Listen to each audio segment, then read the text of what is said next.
warahmatullahi wabarakatuh. Alhamdulillahirabbil alamin. Shalatu wassalamu ala asyrofil mursalin sayyidina wa maulana Muhammadin wa ala alihi wa ashabihi ajma'in. Amma ba'du. Pada seluruh jemaah salat subuh rahimakumullah, pagi ini kita akan diselangi sedikit tentang pembahasan puasa Jabaji. Jadi karena belum puasa, kita persiapkan sedikit ilmunya, barangkali ada yang lupa. Namanya ibadah tahunan. Ramadan kan ibadah tahunan, biasanya ada yang lupa. Ya, maka kita coba diingat lagi pembahasan pagi ini tentang Ramadan dan yang terkait. Dan sebelumnya mari kita awali pengajian ini dengan basmalah. Bismillahirrahmanirrahim. Qala al-mu'allif rahimahullah ta'ala wa nafa'ana bihi bi'ulumihi fid dharain amin ya rabbal alamin. Babun fi ahkami shaum, bab tentang hukum puasa. Qala Rasulullah sallallahu alaihi wasallam, inna rabbakum yaqulu kullu hasanatin bi hasyarati amthaliha ila sab'ati dhibin wasawmu li wa ana ajzi bihi wasawmu junnatan minan. Rasul bersabda bahwa sesungguhnya Tuhan kalian yaqulu pernah berfirman dalam hadis qudsi, kullu hasanatin bi hasyarati amthaliha. Tiap amal kebaikan itu mendapat pahala 10 kali lipat. Ila sab'ati dibin sampai 700 kali lipat. Wasaumuli, sedangkan puasa adalah milikku, kata Allah, wa ana ajzi bihi, dan akulah yang akan membalas pahala puasa. Jadi ini cerita hadis mengenai rangsangan, menyemangati bahwa kalau kita beramal di bulan-bulan selain Ramadan itu pahalanya antara 10 kali lipat sampai 700 kali lipat. Sedangkan Ramadan nggak ada yang tahu jumlah lipatannya berapa, karena Allah yang tahu berapa jumlahnya. Hanya sebagian ulama menyebutkan ya sampai 1000 kali lipat. Tapi kalau lihat hadis ini nggak kehitung jumlahnya. Artinya bulan puasa adalah bulan mengejar pahala yang berlipat-lipat nggak bisa dihitung jumlahnya. Ya, jadi prestasi orang puasa itu pahalanya sampai nggak dihitung. Kemudian fungsi puasanya. Ini kalau kita cerita di sini, fungsi puasanya adalah junnah. Orang puasa itu untuk apa sih? Untuk membentengi diri dari neraka. Jadi sama dengan hadis yang sebelumnya yang dulu pernah kita bahas, yaitu bahwa bulan Ramadan itu idza jaa, apabila sudah datang, idza jaa Ramadhanu futihat abwaabul jannah. Kalau Ramadan sudah datang, maka pintu surga dibuka semua.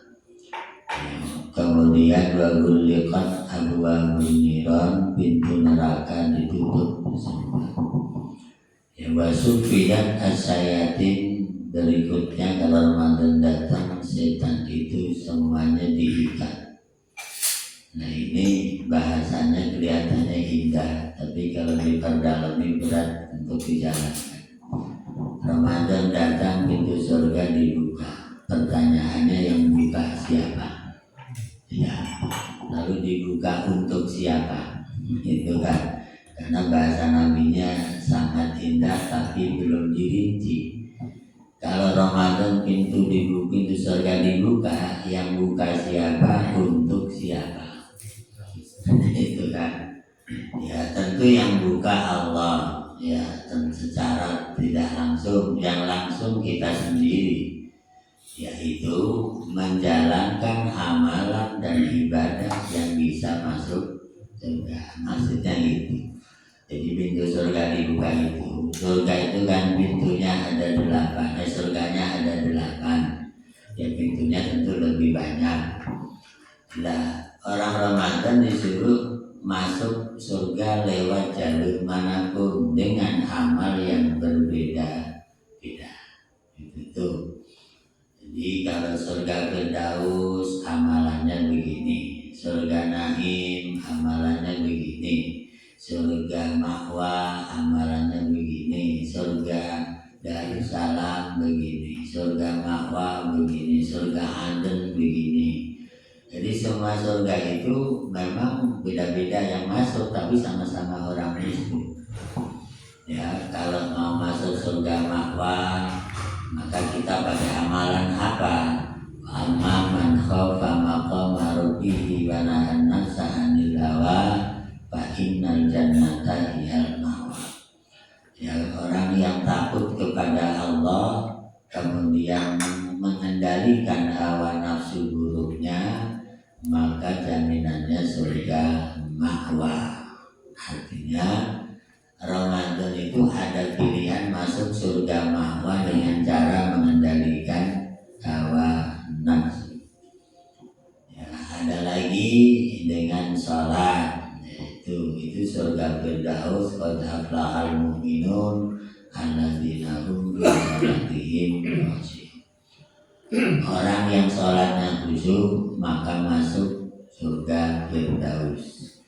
Orang yang rajin zakat, sedekah maka masuk surga Firdaus. Jadi ada pilihan yang dimaksud. Ramadan masuk pintu surga yang mana saja benar. Itu tergantung kemampuannya. Ya, kemudian pintu neraka ditutup. Yang dimaksud adalah seluruh amalan, ucapan, perbuatan yang mengarah ke neraka harus di-stop di bulan Ramadan ini. Yang biasanya mabuk akan masuk neraka, mabuk berhenti. Itulah yang biasanya maling itu calon penduduk neraka, ya berhenti maling Ramadan itu. Itu yang dimaksud menutup pintu neraka. Ya, jadi kita yang menutup dengan amalan-amalan kita. Ya, kemudian setannya diikat. Yang ikat siapa? Kita sendiri. Dengan apa? Satu, dengan puasa kita. Jadi kalau Ramadan orangnya puasa, setannya diikat. Tapi kalau Ramadan orangnya nggak puasa, setannya nggak diikat. Itu doang kan? Jadi setan itu yang bisa membuat setan tidak berdaya terikat itu satu, dengan puasa. Makanya orang yang rajin puasa selain Ramadan, Senin, Kamis, tanggal 13, 14, 15, dia lebih mampu mengendalikan nafsunya karena setannya tidak berdaya. Yang membuat setan tidak berdaya lagi selain puasa adalah zikrullah.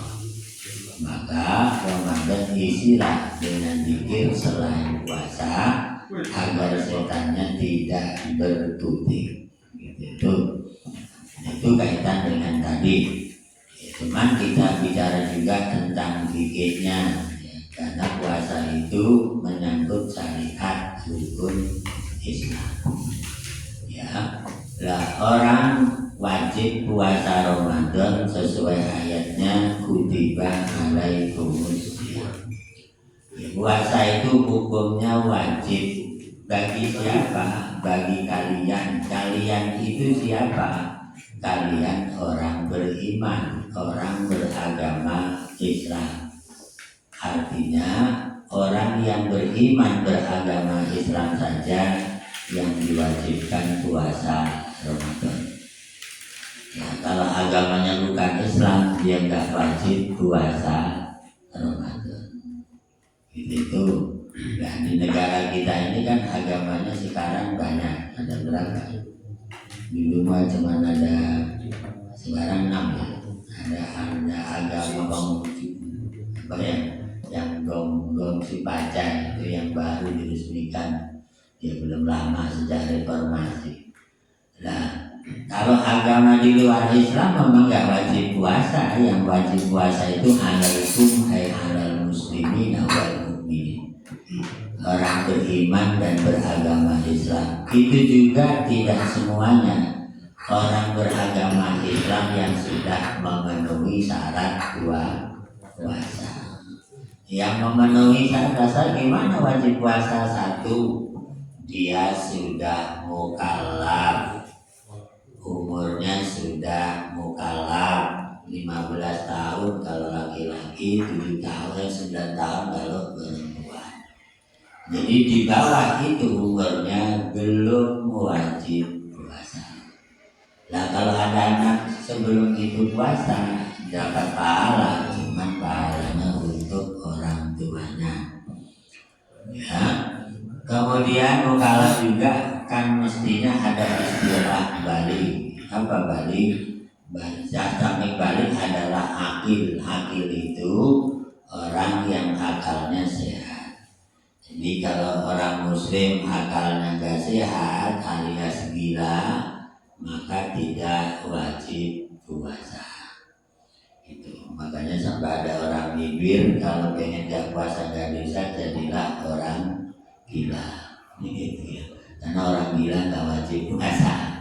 Ya, cuman kalau orangnya gak gila gak puasa, memang gak gila tapi maknanya gila. Ya karena harus puasa dia gak puasa. Nah selanjutnya orang yang memenuhi syarat puasa itu selain sudah mukallaf muslim, dia harus suci dari hadas. Orang haid nggak boleh puasa, orang nifas nggak boleh puasa. Jadi harus suci dari hadas. Ya, hadas besar maksudnya kajian. Ya kalau hadas kecil yang galak, cuma nggak punya wudhu mah ya. Itu. Kemudian yang wajib puasa lagi yang memenuhi syarat tadi adalah orang yang kuat, mampu puasa. Lah kuat di situ artinya selama Ramadan dia kuat puasa secara fisik maupun secara mental kuat. Itu maka bagi orang yang gak kuat puasa boleh tidak puasa, tapi nanti di luar puasa wajib mengqadha. Ada yang wajib qadha, ada yang tidak wajib qadha. Itu kan ya. Nah, orang yang wajib puasa karena mampu, kemudian kadang-kadang diganggu tidak mampu oleh keadaan hidup. Ya, orang nggak mampu puasa itu pertama karena perjalanan jauh yang melelahkan. Ya, namanya musafir. Dan musafir itu orang puasa kalau musafirnya melelahkan membuat tidak kuat puasa, maka dia boleh tidak puasa alias buka di tengah jalan. Boleh loh ya, bukan wajib, boleh. Boleh itu bukan wajib. Ya. Jadi boleh tidak puasa karena perjalanan jauh musafir dan melelahkan. Dari jarak Ya nanti. Jadi melelahkan. Kalau dia nggak lelah, ya jangan. Contoh orang pergi ke Makassar dari Serang, lah pesawatnya cuma 2 jam kurang, 2 jam kurang. Walaupun jauh, karena nggak melelahkan ke Makassar, maka jangan makan. Coba lihat. Nanti 2 jam naik pesawat keringetan juga enggak, capek juga enggak, masa mau makan, malu sama Allah. Itu jadi pergi jauh juga yang melelahkan. Ya, yang kedua pergi jauh yang tujuannya ibadah. Kalau tujuannya maksiat juga enggak boleh. Gitu. Anda enggak pergi maksiat? Ya iya, habis puasa lebaran belum punya uang lah, pergi yang jauh. Mau apa? Mau ngerampok. Iya, perginya mau ngerampok ya nggak boleh buka dia, karena perginya maksiat. Kalau pergi yang nggak maksiat, silaturahmi itu wajib, ya kan? Boleh, kayak namanya bukan pergi maksiat. Kemudian jarak perginya juga sudah memenuhi syarat qasar dan jamak. Qasar jamak itu berapa itu? 100 kilo kurang 93 kilo kurang lebih. Sebut aja 100 kilo. 100 kilo itu Serang ke Kalideres. Serang Kalideres lah. 100 kilo ya, ada ibarat. Ada. Tapi dengan syarat perginya sebelum subuh. Itu kan musafir itu aturan sebelum subuh kan dia. Jadi sebelum subuh dia berangkat baru boleh. Tapi kalau perginya jam 6 kan enggak. Jadi berangkatnya sebelum subuh. Itu. Ya makanya di situ ada aturannya. Ya, pergi jauh yang melelahkan dengan niat bukan maksiat, dengan jarak qasar dan jamak. Itu. Kemudian orang puasa itu memang tidak mampu karena memang 100% tidak mampu. Ya, contohnya orang yang sepuh sekali umurnya 100 tahun lebih. Ya, kan mungkin ada orang umurnya 100 lebih masih ada ya? Masih ada, kadang-kadang masih ada umur 105. Ada ya, dulu di Pandeglang ada kiai umurnya panjang, Kiai Harmin umurnya 121 baru wafat ya. Panjang sekali umurnya ya, kayak sekarang susah 121 tahun ya. Ya orang Indonesia atau orang Prancis mau biasa, karena orang Prancis itu disebutnya kota kedokteran ya kan. Jadi periksa check up-nya itu 3 hari sekali kalau di Prancis. Kalau orang Prancis karena kota kedokteran, undang-undang negaranya menjamin 3 hari sekali wajib check up kesehatan gratis. Itu di Prancis. Kalau 3 hari keempat nggak datang juga, diambil polisi dibawa ke dokter. Itu di Prancis ya, dipaksa.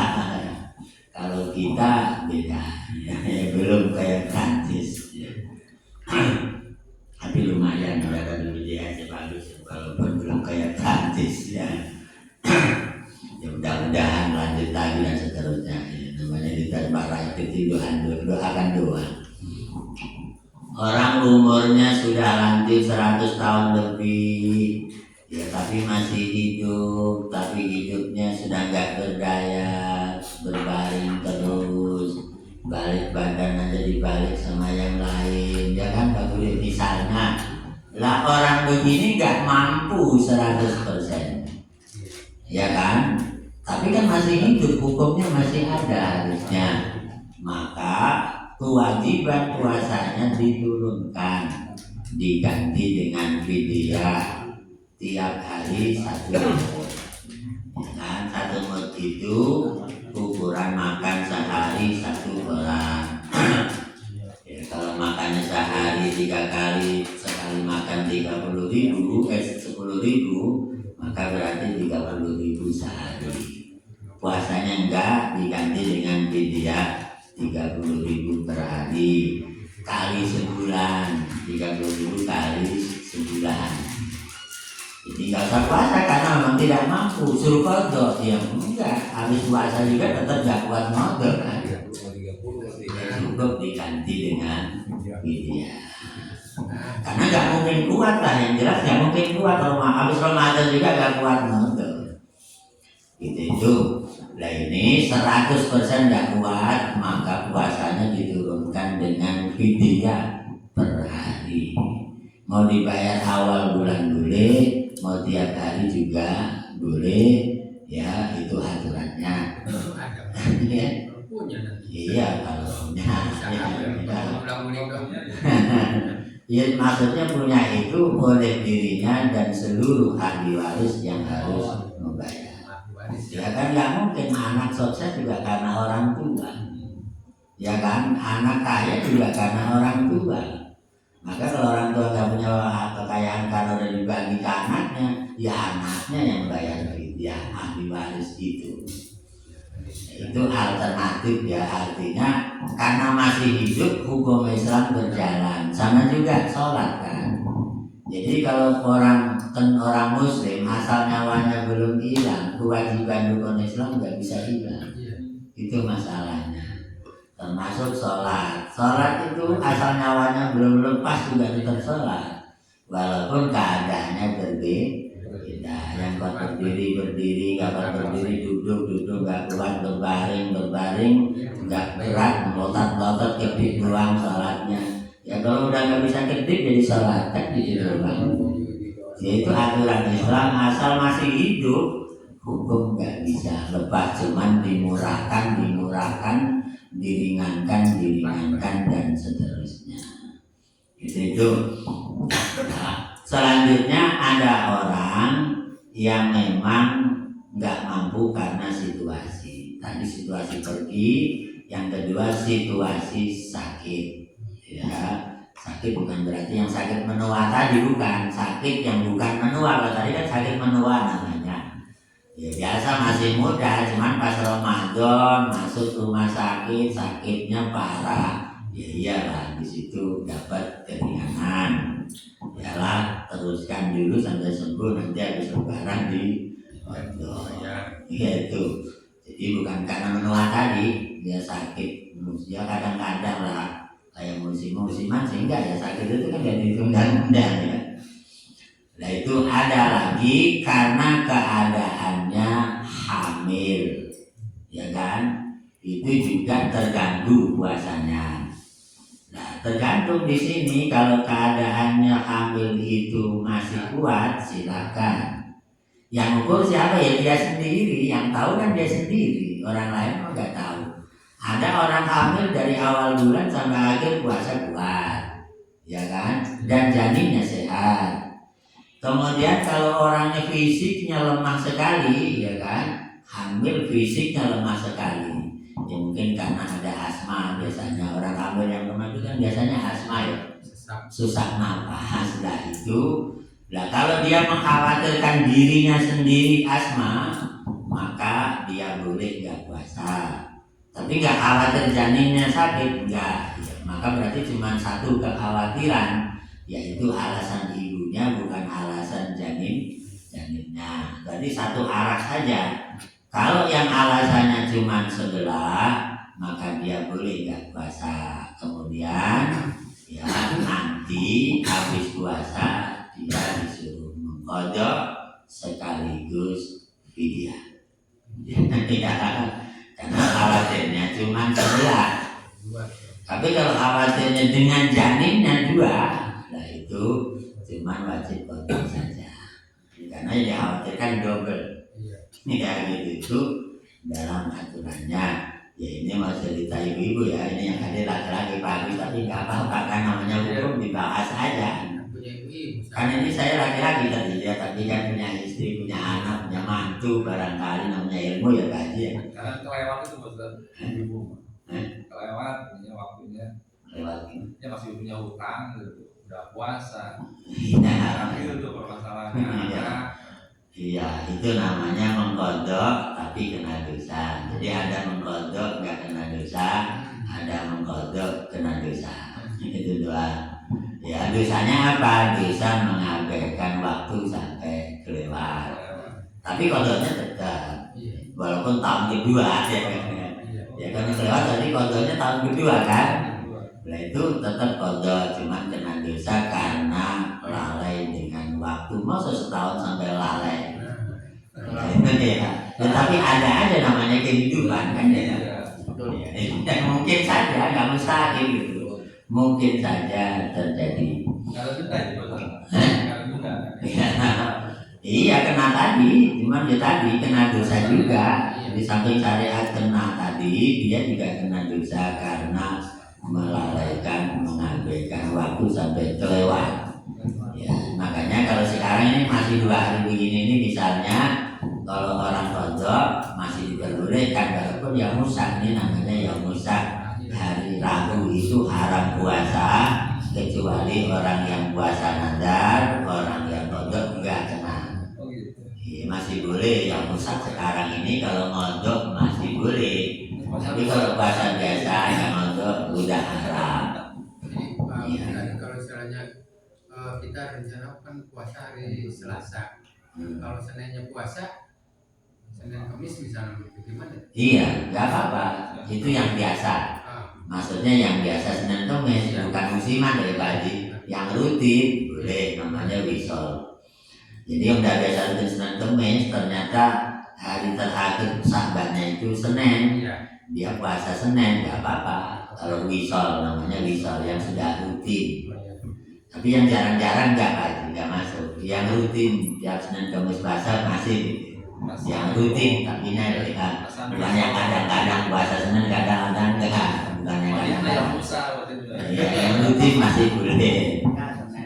Ya, yang rutin boleh, yang rutin tapi yang nggak rutin nggak kena hukum hari itu maksudnya. Ya, itu diantaranya yang wajib puasa.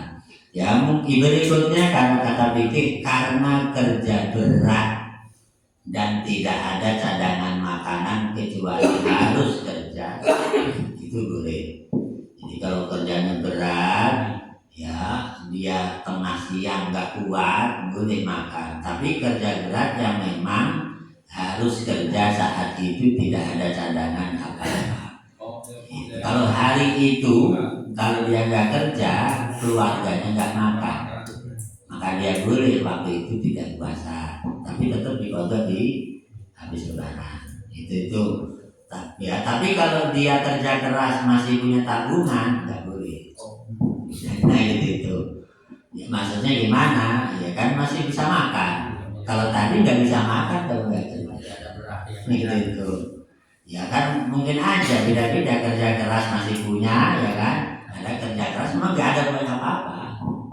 Kalau dia kerja saat itu, mas sorenya istrinya bisa buka, anaknya bisa buka. Kalau enggak, Ustaz, kalau batalnya sengaja bisa dipotong. batal sengaja, ya wajib kodok kan bisa dikodok, harus dikodok. Ya batal sengaja. Ya, cuman batal sengaja itu beda-beda. Ada batal sengaja yang melanggarnya berat, ada yang melanggarnya ringan. Itu yang melanggarnya berat itu batal sengaja siang hari ngumpul dengan istri, itu yang berat. Ya, tapi kalau yang lain nggak dianggap berat. Beratnya kenapa? Karena kalau orang ya zaman Nabi ada orang kan Rasul waqtu fi Ramadan, ya, saya bersetubuh dengan istri siang Ramadan. Gimana? Ya, dia nanya kan. Ya udah kalau begitu kamu ini aja. Nanti habis puasa 2 bulan berturut-turut. Kalau kepotong pulang dari awal lagi. Dia ngomong ya Rasul, boro-boro 2 bulan, sebulan aja dah begini. Itu berat gantinya maksudnya. Ya udah kalau nggak kuat puasa 2 bulan kata Nabi. Ganti ngasih makan orang miskin 60 orang miskin. Artinya 2 bulannya diganti dengan 60 orang miskin. Ngasih makan 60 orang miskin tiap hari 1 mut berarti 60 mut. Ya, itu lumayan. Makanya yang berat kalau batalnya karena bersetubuh. Kalau yang lain kodok dan dengan dosa, tapi kan nggak mengganti yang berat tadi. Ya cuma dasar ini orang kebetulan ya, kebetulan orangnya miskin lagi, boro-boro ngasih makan 60 miskin, saya aja makannya susah. Lalu Nabi lah ini orang udah miskin, melarat, kurang asem atau kurang ajar ya. Akhirnya Nabi kurang ngambil ya. Kalau kamu nggak punya, udah ini saya kasih sekeranjang kurma. Kalau orang Arab kan makannya nggak nasi, kurma. Ya kan kalau kita kan berat, orang Arab makannya kurma. Nah, Nabi ngambil sekeranjang kurma dari rumah nih, kamu bagikan kepada orang fakir miskin 60 tadi. Ya, Orang masih menutup lagi Rasul, yang paling miskin di sini kan saya. Ya sudah bawa pulang. Itu Rasul. Udah melanggar, dihukum gak kena, dapat kurma sekeranjang. Nggak ada aja kan orang udah seperti itu, tingkah lakunya kayak begitu. Ya iyalah istilahnya udah miskin, melarat, melanggar lagi. Itulah. Ada aja orang hidup itu macam-macam. Itulah yang disebut yuridullahu bikumul yusra wa la yuridu bikumul usra. Allah itu menghendaki yang mudah, enggak menghendaki yang sulit. Artinya dari aturan ketat turun gitu kan ya. Itulah Islam. Yang namanya kata Al-Quran tadi, Allah menginginkan yang mudah, enggak menginginkan yang susah. Itu makanya orang puasa juga yang kuat, yang enggak kuat, enggak, tapi ada solusi. Ada solusinya tadi. Selanjutnya yang perlu kita garis bawahi adalah yang membatalkan. Karena kalau tahu kewajiban enggak tahu yang membatalkan kan repot juga. Jangan-jangan puasanya batal enggak tahu. Ya kan, yang membatalkan puasa itu pertama murtad. Jadi kalau puasa pindah agama, maka puasanya batal. Ya mungkin enggak, ya mungkin aja namanya kehidupan, faktor ekonomi, ya kan, lagi jatuh tertimpa tangga, lagi puasa, mau lebaran gak punya apa-apa. Ya pas lagi siang-siang ketemu orang, ya kamu kenapa mulu, dia mau lebaran gak punya uang. Gimana kalau masuk agama saya kasih 10 juta. Ya. Lah kalau dia milih masuk agama 10 juta, puasanya batal. Namanya murtad. Puasa batal karena murtad. Tuh. Yang kedua, puasa batal karena makan dan minum sengaja. Kalau nggak sengaja nggak batal, bagus. Piring. Ya, biasanya hari pertama yang lupa. Hari pertama kan biasanya ngopi sarapan, hari pertama lupa. Makan minum habis sarapan duduk 2 piring ya. Habis sarapan, ini tanggal 1 semalam udah sahur, sekarang makan. Baru ingat udah kenyang. Kata Nabi teruskan, tidak batal. Itu namanya rezeki Allah langsung. Tiap hari enak, murah. Kalau tiap hari enak banget, lupa terus. Ya kalau lupa tiap hari namanya orang nggak normal ya. Baca karya sering lupa itu. Ya minum ya itu juga sama. Tapi kalau minumnya nggak sengaja nggak batal. Ya, itu ya. Ya bisa saja kan minumnya nggak sengaja. Ya kan nggak sengaja itu begini. Orang lagi tawa di jalan, wah tiba-tiba ada mobil lewat. Pas mobil lewat kebetulan bentur botol aqua, nyiprat ke mulutnya, tunggu gitu kan. Weh ini aqua kenapa muncratnya di mulut saya? Lagi ketawa. Itu ya namanya masuk mulut kencang kan otomatis langsung ketelan, bagus ya. Ya kencang itu nyiprat. Nah itu walaupun udah ketelan gak batal karena gak sengaja, cuman kecipratan doang. Itu yang ketiga, masuknya benda ke dalam rongga mulut, rongga hidung, rongga telinga dan seterusnya. Ya dengan sengaja, kalau nggak sengaja juga nggak batal. Ya kan, contohnya orang kehujanan, tiba-tiba telinganya kemasukan air, nggak batal, nggak sengaja, namanya juga kehujanan.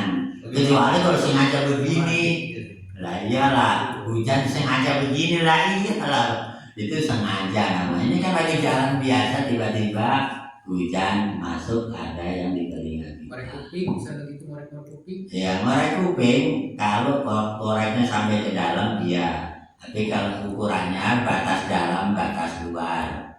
Apa yang kelihatan, yang kita lihat lagi ngobrol begini, namanya luar. Yang kalau kita ngobrol begini nggak kelihatan, namanya dalam. Ini kalau ngobrol begini kan hidungnya ketahuan lubangnya. Yang ketahuan lubangnya ini luar. yang bisa dilihat teman dari luar gini namanya luar. Ya ini kan di sini ini kelihatan kan, ini luar. Yang kelihatan ini namanya luar. Tapi kalau ke dalam nusuknya lah baru batal karena lu gak luar lagi. Ya disogoknya sampai kelewat yang kelihatan ini baru batal. Telinga juga yang kelihatan ini luar, yang kelihatan sekarang ini. Tapi kalau lewat lagi ke dalam baru bagian dalam. Ada semut kadang-kadang. Kalau semut nggak sengaja Pak. Semut kan nggak sengaja ya. Ada nggak sengaja masukin semut? Nggak ada. Korek kalau kita kan Waktu biarin aja. Ya kalau dikorek nanti malam aja. Tetapi yang paling mudah ke dokter disedot dari luar kan. Ya kalau THT kan disedot dari luar ya Pak Haji kan. Disedot jadi nggak masuk kan alatnya di sini disedot mudah keluar. Misalnya karya. Ya kalau masih di luar di sini nggak apa-apa. Ini aja. Ya itulah. Ya ada jadi masuk ke rongga yang sengaja batal, yang nggak sengaja nggak batal. Ya yang nggak batal di antaranya ya kayak tadi itu, ya kan? Jadi mau orang lagi jalan musim hujan comberan banyak, tiba-tiba motor nyalip besar, nyiprat langsung masuk telinga ya kan? Nah itu nggak batal karena nggak sengaja. Itu ya termasuk merebus air ya kan, nyiprat. Nuanginya nyiprat, ya itu belum masuk hidung. Ya kan ini ada kenceng di atas kompor, baru ngambil air kan. Pas dituanginya kencang kan, nyemprot gitu kan, bisa nyemprot masuk hidung. Itu nggak sengaja. Kalau nggak sengaja nggak. Mandi misalkan. Mandi juga beda-beda. Kalau mandi normal enggak, tapi kalau mandinya nyilem iya sengaja. Iya, apa kumur? Kumur itu makruh. Ya, kalau udah habis duhur. Tapi kalau sebelum duhur ke sini enggak gosok gigi sebelum duhur enggak. Tapi lewat duhur makruh. Itu. Ya karena kata Nabi habis duhur itu mulutnya udah bau dan bau mulutnya orang puasa diganti dengan minyak misik di surga. Ya artinya habis itu janganlah kita ngejar bau wangi di surga nanti. Ya kalau yang bagus gosok giginya sebelum sahur lah Pak Haji ya. Karena kalau pagi takutnya nanti odolnya ketelan batal juga Pak. Karena kalau gosok gigi pagi bekas odol yang masih di mulut harus diludahkan dulu sampai rasa odolnya hilang. Kalau udah rasa odolnya hilang nanti udah murni ditelan tidak batal. Intinya ludah murni nggak batal. Yang membuat batal ludah campur sprit, ludah campur kopi, ludah campur macam-macam lah. Itu yang bikin batal. Yang murninya tidak. Campur Indomie. Rasa Indomie ludahnya itu yang bikin batal. Ya itu. Ya makanya inilah yang perlu garis bawahi. Berikutnya apa sih amalan yang baik dalam bulan puasa? Ya kata Nabi baca Quran. Ya, tentu baca Quran. Yang sudah pasti silakan tadarus, yang belum pasti silakan tadarus. Tidak ada pilihan tadarus atau tadarus. Itu. Ya kalau tadarus baca sendiri gak ada yang nyemak bablas terus. Itu namanya tadarus. Itu boleh yang sudah pasti baca Quran. Tapi yang belum pasti ya jangan tadarus, nanti salah semua malah repot. Ya kan ya, yang belum pasti ngajinya tadarus. Artinya bareng-bareng yang satu baca yang lain menyimak sambil membetulkan yang salah. Ya belajar bareng-bareng namanya. Nyebutnya belajar bareng-bareng. Harus baca Bismillahirrahmanirrahim. Ya di yang lain memang kan baca Quran bawa Quran semua. Alhamdulillahirabbil alamin. Bagus, nggak ada yang negur. Tiba-tiba mungkin lagi pusing Ar-Rahman Ar-Rahim. Salah bagus gitu ya. Misalnya itu namanya tadarus. bukan tadarus. Tadarus bukan tadarus bagi yang belum bisa. Gak apa-apa karena satu huruf pahalanya 1000 tadarus gitu. Jadi sulitnya sudah dapat pahala, nggak usah malu-malu, biasa aja. Kemauannya itu yang susah, kemauannya itu yang susah. Ya, kemauannya ini yang susah. Malu-malunya. Itu namanya itu godaan setan. Ya, setan itu memang pintar goda orang. Ya malu, gengsi segala itu kan bagian dari gangguan setan. Kalau dia mau jujur, jujurlah dengan hatinya yang paling dalam. Kata Nabi, istati kolbaka, tanya hatimu sendiri bisa atau betul. Ya. Artinya kejujuran kepada diri sendiri. Yang kedua, amalan Ramadan yang bagus adalah takdirus sedekah, banyak-banyak sedekah bagi yang punya. Ya karena Rasulullah itu kalau Ramadan tiba sedekahnya kayak angin menghembus. Artinya terus-terusan dan jumlahnya nggak kehitung. Itu Rasulullah. Itu yang disebut Syahrul Muasar, bulan kesetia kawanan sosial. Itu bukan Valentine. Hari kata Rasulullah itu bukan Valentine dalam Islam. Valentine mah agama lain. Kita kesadaran itu dalam puasa. Ya makanya orang suka buka bersama, itu namanya Syahrul Muasar. Ya, buka bersama itu kan yang punya keluarga, yang nggak punya diundang, gitu kan? Namanya Syahrul Muasar. Kan? Yang punya ngasih yang nggak punya, entah yatim, entah fakir, entah apalah namanya, untuk mengakrabkan sesama. Jadi yang dilihat itu keakrabannya, jangan dilihat sisi yang lainnya, karena itu cerita Nabi. Ya, kemudian banyak silaturahmi dengan kerabat, dengan saudara, dengan tetangga, dengan teman-temannya. Itu dianjurkan di bulan Ramadan, karena kalau di luar Ramadan waktunya nggak ada. Akhirnya bagus pulang ketemu teman SD, ketemu teman SMP, ya nggak apa-apa, itu bagus di bulan Ramadan, ya kan? Iya, ya ketemu teman kuliah, ketemu teman kalau tuh apa silaturahminya beda. Kalau WA pahalanya ada, tapi nggak sebanyak ketemu, ya kan? Karena jalannya satu langkah 1000 pahalanya Pak. Beda kalau WA kan nggak ada jalannya, pahalanya kurang gitu. Itu bedanya dengan luar, dengan paman, dengan bibi yang biasanya sibuk kerja, kan kalau Ramadan agak longgaran gitu. Sama jamaah gitu. Sama jamaah yang sakit, yang jarang datangin, nggak apa-apa kan dia. Itu bagus ajaran Islam, memperluas persaudaraan. Ya itu diantaranya. Ya makanya penting adanya ketika Ramadan tiba banyak yang bisa kita lakukan. Ya tentu kalau bisa diisi juga dengan iktikaf. Ya, cuman iktikafnya gimana? Kalau secara prinsip iktikaf itu ada di masjid. Cuman sebagian ulama ada yang mengatakan boleh tidak di masjid asal nilainya kayak masjid. Namanya dalil qiyas. Ya, dalil qiyas itu dalil persamaan tempat ibadah. Masjid kan tempat ibadah. Maka semua tempat ibadah juga boleh dipakai iktikaf. Kata sebagian kecil ulama ada yang mengatakan begitu. Termasuk Syekh Khatib As-Sambasi, temannya Syekh Nawawi.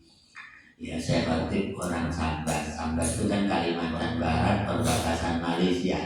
Tidak kan ya. Itu beliau mengatakan kalau orang iktikaf di masjid karena masjid tempat ibadah, berarti musola juga tempat ibadah. Boleh iktikaf di musola, kata Syekh Khatib. Ustaz, itu pengertian masjid itu gimana? Karena kan masjid itu adalah yang sudah diwakafkan. Dan sama musola kita juga sudah diwakafkan. Sebetulnya kalau bahasanya kan bahasa masjid harusnya ya. Iya, makanya begini, kenapa di Arab gak ada musola?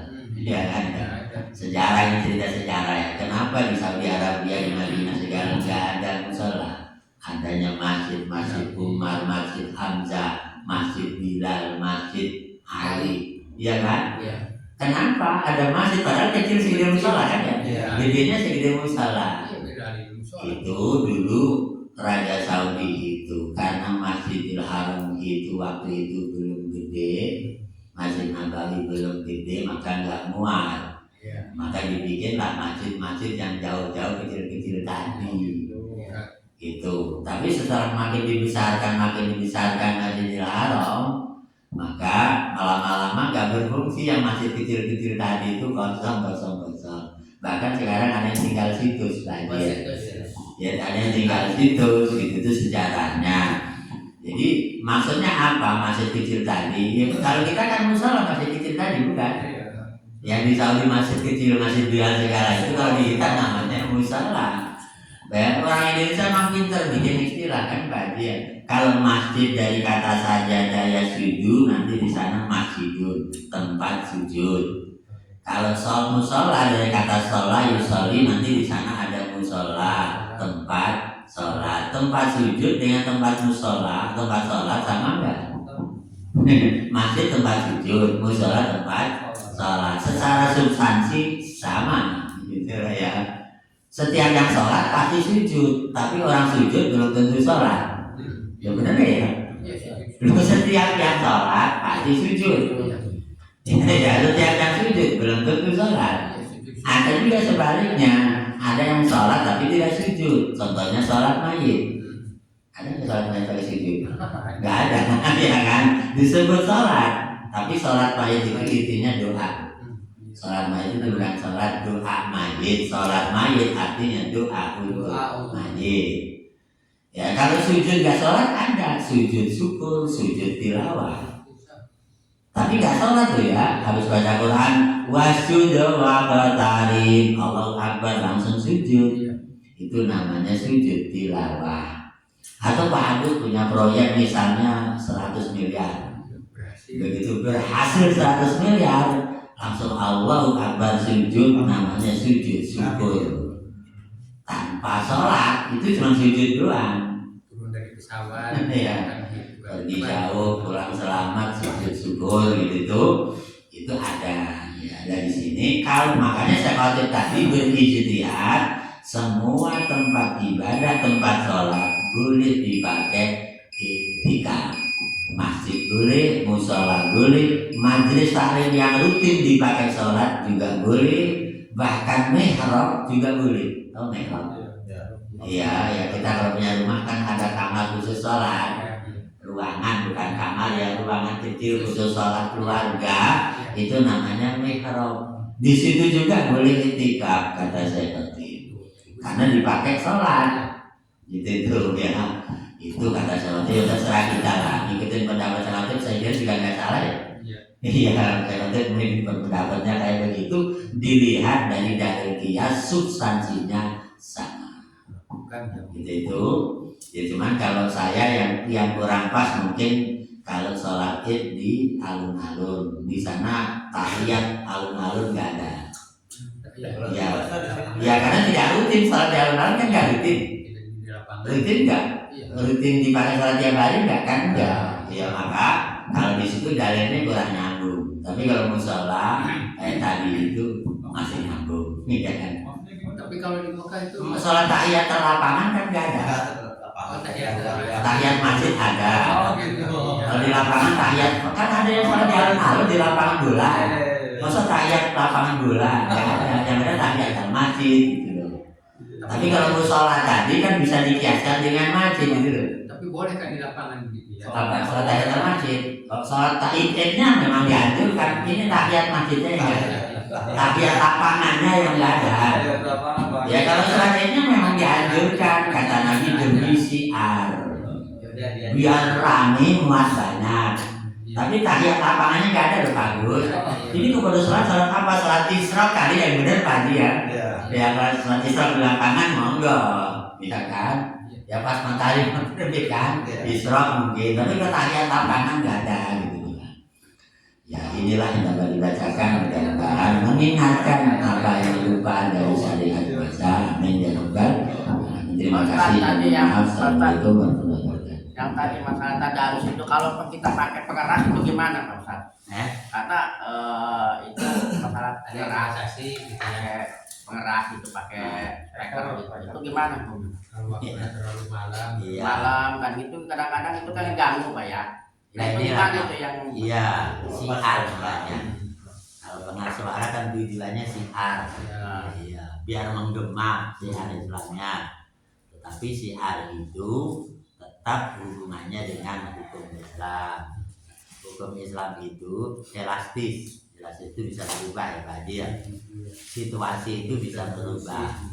Prinsipnya nggak berubah, teknisnya yang berubah. Kalau prinsipnya mah nggak berubah, siar harus ada. Tapi teknisnya boleh berubah. Artinya kalau siar itu merusak dan mengganggu banyak orang, maka siar boleh dirubah teknisnya. Bukan berhenti ya, teknisnya yang dirubah. Jadi kalau yang bagus begini, karena tidur itu ajaran Allah, ajaran Quran, waja'alna naumakum subatan. Kalau ada di Qurannya kan, kami jadikan tidur malammu sebagai istirahat. Allah yang bilang di Qurannya kan, dan istirahat malam itu perintah ya kan, supaya sehat. Ya, sedangkan baca Quran juga perintah Allah, ya kan? Ya sekarang kalau perintah Allah itu berhubungan dengan kesehatan, bagus kan? Perintah dikerjakan, kesehatan dikerjakan, ya kan? Maksudnya kalau kira-kira mengganggu orang tidur berarti mengganggu kesehatan, maka boleh teknisnya dirubah, ya kan? Waktu orang tidur diturunkan volume, ya kan? Waktu belum waktu tidur nggak apa-apa, siarnya jalan. Ya, sekarang umurnya orang tidur jam berapa gitu kan? Dan itu tinggal disepakati oleh lingkungan. Jam berapa diturunkan, jam berapa dijelaskan. Tetap jalan sih, tetap jalan siarnya mau jalan, cuma teknisnya yang dirubah, dipelan.